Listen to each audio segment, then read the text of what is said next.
Let's do some Pilates exercises in bed. Whether you're trying to wake up for the day or cool your mind before sleep, these exercises are something you can do in your own bed. Hi, I'm Lesley Logan, co-founder of OnlinePilatesClasses.com, and I've been teaching Pilates since 2008. And I'm really excited to talk to you about what you can do in bed because, let's be honest, we're all very busy and getting movement in is very key. So we're going to talk about exercises and stretches you can do in bed that will increase flexibility, build strength, and also just help you to add more movement. I'm also going to go over some tips about what you'd want to consider before doing this in bed. All right, so where did Pilates in bed even come from? To be honest, I can't tell you all of the specifics there, but I can discuss a few things that make this possible. All right, so Joseph Pilates would actually, if you look at old videos and old pictures of his Cadillac, it really was a mattress with this metal piece above him and springs. And so you were on a bed, and his old mats look like old rolled up bed mats he would just put out on the floor to sleep on. Kathy Stanford Grant, she would get a little nervous before speaking, and according to some of her teachers who shared and traveled with her, she would be like doing her 100 in the bed next to them. So there's a lot of history with Joseph Pilates and people who worked with him where a bed was used. Over time, firmer mats became more normal because also they were created and they're more accessible. If you remember, Pilates was brought to the United States in the 1920s, right? So having a yoga mat or a Pilates mat wasn't exactly a thing in the 1920s where it is today. All right, so let's just get into it. These are great for all levels. No special equipment is needed. And when in doubt, you always should leave it out. So explore and make sure you're listening to your body as you do these. Welcome to OnlinePilatesClasses.com, the most supportive Pilates-loving community across the globe. Enjoy new weekly classes from our amazing teachers. Download the OnlinePilatesClasses.com app today. All right, let's talk about why Pilates in bed is a great option. The first one would be convenience. I mean, sometimes as soon as you get out of bed, if you've got kids, they're like ready for you, they're coming at you. So if you're still in bed, they think you're still in bed, right? So that's a really good thing.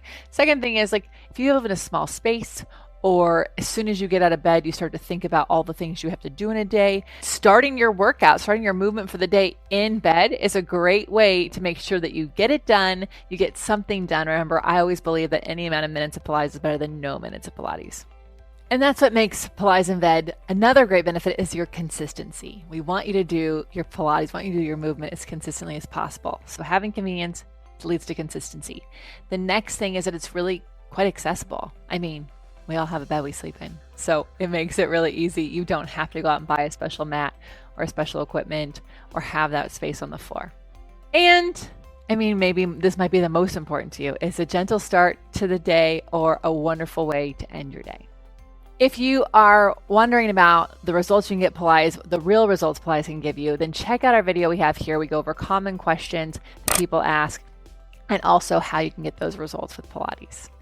First, we'll start with single leg stretch. I love single leg stretch. It's so good for stretching your hips and working your center. And what's cool is if you have trouble curling up, you can use your pillows. So you want to have your head and chest curled up, one knee in, one leg out, and you'll pull on your legs 2 times and switch, right? Now, if you feel this in your neck or you're having trouble curling up, you can use your pillows to help you. Now, I still want you to pull your stomach muscles in, but it's a really great way if lifting your head and chest up is not an option. You can use those pillows. The next exercise would be double leg stretch. So same-ish exercise. You're curled up and you're going to reach your arms and legs out. Circle your arms around and pull it in. Now, what you want to make sure is that your back doesn't try to arch off the bed. So pull your stomach into the bed. All right. Single leg circles, you can stay propped up with your pillow, or you can put your pillow to the side and lay all the way down. Take one leg up and circle it around. If your leg doesn't go straight like mine, you can do a slightly bent leg, but I prefer ovals. So just most people can get their leg straight if it's lower. And this is really good for opening up your hip. All right. And not opening up your hips per se, but like warming that hip up. Make sure you go both directions and you do both sides. Then we have our spine twist, and we're actually going to sit up nice and tall. Now, If that's hard for you, you can sit on some pillows. You could even sort of use your bed, the back of your bed here. You can put your hands here on your shoulders if it's too hard for you to open your arms up, or maybe you're sleeping next to someone and you don't want to hit them. And you can also put your hands behind your head. You're going to squeeze those legs super tight, and you're going to do a nice little twist here. Now, I have another spine twist for you. So this is the one you would do on the mat. I really like this one for working your center and twisting your spine. But if it's too activating, if you want something a little bit more gentle, then you can actually just lie down, bring one knee in, and twist it over to the side. Now, this one is less active. It's more of a stretch versus a strengthener. So you're not going to get the same oblique action that you were getting with the seated one. But you could do both. All right, so pelvic curl, this is something come from the reformer. Also, it could be a shoulder bridge, but it's a great way to open up the front of your hips and strengthen the back of your legs. And you can actually roll through your spine to roll your hips up and roll through your spine to lower your hips down. And so again, you're working the back of the legs and stretching up through the hips. You don't have to get your hips very high. You could just do little ones, right? But it's gonna be nice for opening the front of your hips. Now, another stretch that I like to do is a little hip opener. So you can actually cross your legs here and then just round over your legs. Nice little stretch. If you're a little bit more flexible, you can flex the ankles and cross one ankle over. It's more of a yoga pigeon. But again, especially if you're doing this in the morning, it's a great way to open up those hips for a long day. If you're getting ready for bed, then I recommend you take a little longer with these. You may want to sit on a pillow, okay? And lastly is a little bit of a tendon stretch. I call it tendon stretch because it makes me think of tendon stretch on the reformer. It's also kind of the last half of your roll up. But you want to flex your ankles, ground forward over your legs, and you can pull on those ankles and stretch. It's a tendon stretch. When I think about all the tendons you could stretch, I could stretch the tendons in my ankles, the ones through my back of my legs, the ones through my spine, and I can really get myself a nice stretch. That's a great way to start the day. I can kick my feet onto the floor and take on the day. Or if I'm about to go to bed, I could just roll on back, and now I'm ready for bed. All right, so let's get some more tips for making this more effective. First, could you do more exercises? Yes, there's probably some others you could do, but as you hear my tips, you're going to hear why I gave you those ones to start off with. The first one is going to be a firm bed. If the bed is too soft, then a lot of exercises are just going to feel like you're overusing your neck, or you're not going to feel like your core can engage enough to support your back. So you really want to make sure the firmer the bed, the better. All right, your second tip to keep in mind is that you want to move slower. So if you've taken my classes, I want you to move with zest. I want you to be quick but not hurry, as John Wooden would say.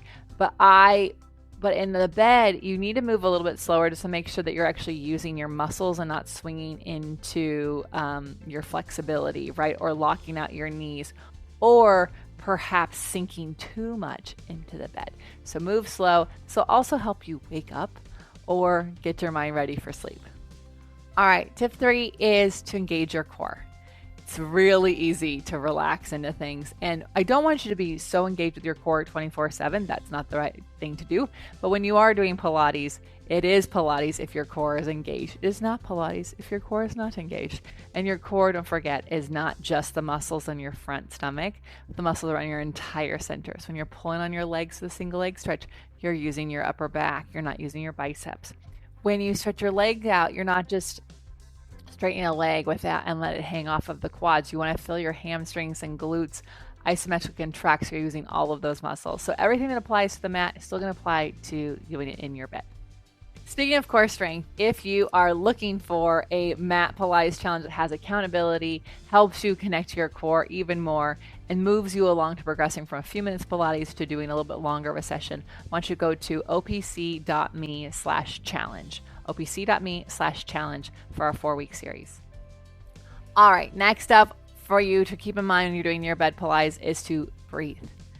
This is very important. Joseph Pilates really emphasized the importance of exhaling. Why? Because we remember to inhale. We have to exhale all of our air. So make sure you're breathing through each exercise, effectively exhaling, so you can get rid of all that extra stuff that you don't need. That's what the exhales are for. Lastly, I want you to focus on your alignment. And the thing about alignment in bed is that if the bed is squishy, that's going to be harder to do. So a firmer bed's going to help you out there, but you can use your pillows, right? You can use your pillows to help prop you up and your head and chest up so that you don't feel this in your neck, so you're feeling it deeper in your core. You can use your pillows to sit on when doing that spine twist. Or when you're doing your tendon stretch, you can lift your hips up if your back's a little tighter. So find the alignment that works for you. Thank you so much for joining us today. I hope this is helpful. I hope it inspired you to get some movement in. I would love to know. Definitely let me know in the comments below. And if you have questions, feel free to drop them there too. We go live on Sundays at 9 a.m. Pacific time answering your questions. If you're an OPC member, we answer your questions inside our members-only community, including giving you feedback on your alignment, on the exercises, and making sure they're right for you. So until next time, have an amazing day.